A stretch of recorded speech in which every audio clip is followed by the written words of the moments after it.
Hi guys, welcome back to my channel. Italian ലീഗിൽ നടന്ന Inter Milan ഉസ്രായിസ് മത്സരം 4-0 എന്ന ഗോൾ സ്കോറിന് ഇന്റർ മിലാൻ വിജയം കരസ്ഥമാക്കിയിരിക്കുകയാണ്. ഇന്റർ മിലാനിന് വേണ്ടി അർജന്റീനൻ താരം ലൗട്ടാറോ മാർട്ടിനസ് ആണ് ഗോൾ സ്കോർ ചെയ്തിരിക്കുന്നത്. ഈ ഒരു മത്സരത്തിലെ വിജയത്തോടു കൂടി 50 പോയിന്റുമായിട്ട് രണ്ടാം സ്ഥാനത്ത് തുടർന്നുകൊണ്ടിരിക്കുകയാണ്. നാപ്പോളിയേക്കാൾ 2 കളി കുറവാണ് ഇന്റർ മിലാൻ കളിച്ചിരിക്കുന്നത്. ഈ ഒരു മത്സരത്തിലെ പെർഫോമൻസ് നോക്കുകയാണെങ്കിൽ നല്ല മികച്ച പ്രകടനം തന്നെയാണ് ഇന്റർ മിലാൻ്റെ ഭാഗത്ത് നിന്നും കാണാൻ വേണ്ടി സാധിച്ചത്. വളരെ ബലഹീനമായ ഓപ്പോണറ്റിനെയാണ് ഇന്റർ മിലാന് കിട്ടിയിരിക്കുന്നത്.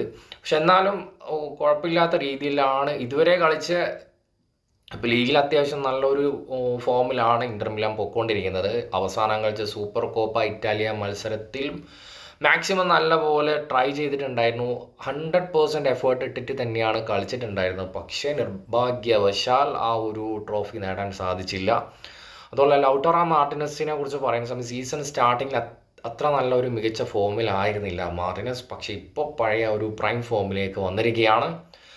ടൈറ്റിൽ ചാമ്പ്യന്മാരാവുമോ ഇല്ലയോ എന്നുള്ളത് കാത്തിരുന്ന് കാണാം. എന്തായാലും 2 കളി കുറവാണ് നിലവിൽ കളിച്ചിരിക്കുന്നത്. വരും മത്സരങ്ങൾ ഈ ഒരു ഫോം തന്നെ കണ്ടിന്യൂ ചെയ്ത് കൊണ്ടുപോകാൻ സാധിക്കുകയാണെങ്കിൽ ഇന്റർ മിലാന് തന്നെയാണ് കൂടുതൽ സാധ്യത.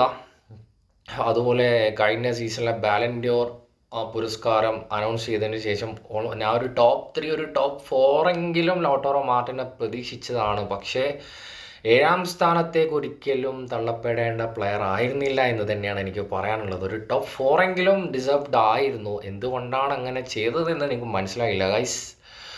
അപ്പോൾ ഗൈസ്, നെക്സ്റ്റ് വീഡിയോയുമായി വീണ്ടും കാണാം.